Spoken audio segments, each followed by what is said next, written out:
కేసీఆర్ ముఖ్యమంత్రిగా ఉన్న సమయంలో ఆంధ్రప్రదేశ్ ముఖ్యమంత్రి జగన్తో స్నేహంగా ఉంటూ ఆంధ్రప్రదేశ్ ప్రభుత్వం చేసిన జలదోపిడికి సహకరించారని తెలంగాణ మంత్రి ఉత్తమ్ కుమార్ రెడ్డి సంచలన ఆరోపణలు చేశారు.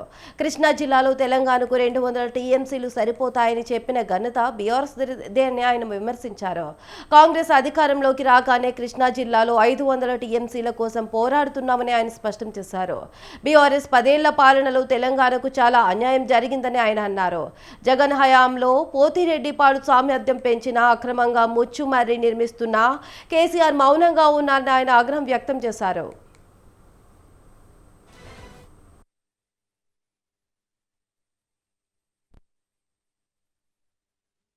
జిల్లాల్లో మాకు అన్యాయం జరుగుతుంది, ఆంధ్రప్రదేశ్ ఎక్కువ నీళ్లు తీసుకుపోతుంది, మీరు కేఆర్ఎంబి ద్వారా గాని మీరు డైరెక్ట్ గా ఇంటర్వ్యూన్ అయి కేంద్ర ప్రభుత్వం యొక్క బాధ్యత తెలంగాణకి కృష్ణా నదీ జలాల్లో అన్యాయం చేయకుండా చూడాల్సిన బాధ్యత మీ ఉందని చెప్పి నేను నిన్న మొన్న మరి పూర్తిగా ఈ పనిలోనే చెప్పడం జరిగింది.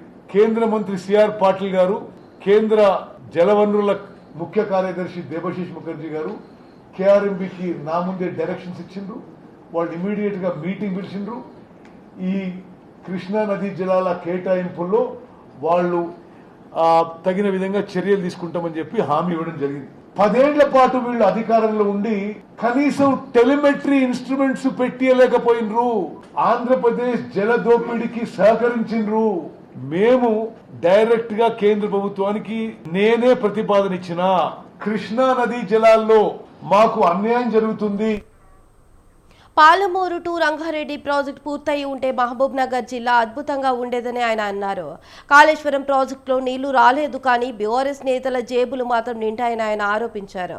కాళేశ్వరం ప్రాజెక్టు కోసం 1,30,000 కోట్ల రూపాయలు ఖర్చు చేస్తే మేడిగడ్డ కూలిపోయిందని ఆయన ఆగ్రహం వ్యక్తం చేశారు. సుమారు 10 ఏళ్లు అధికారంలో ఉండి కనీసం టెలిమెట్రీలు కూడా ఏర్పాటు చేయలేదని ఆయన విమర్శించారు.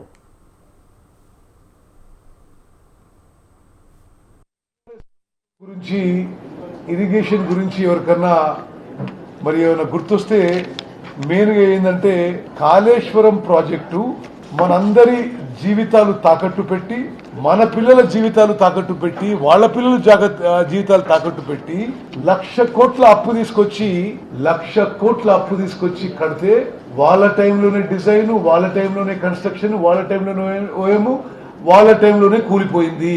సిగ్గుపడాలి ఇరిగేషన్ గురించి మాట్లాడడానికి. 1,00,000 కోట్లు ఖర్చు పెట్టి, అప్పు తీసుకొచ్చి ఖర్చు పెట్టి కాళేశ్వరం కూలిపోయింది.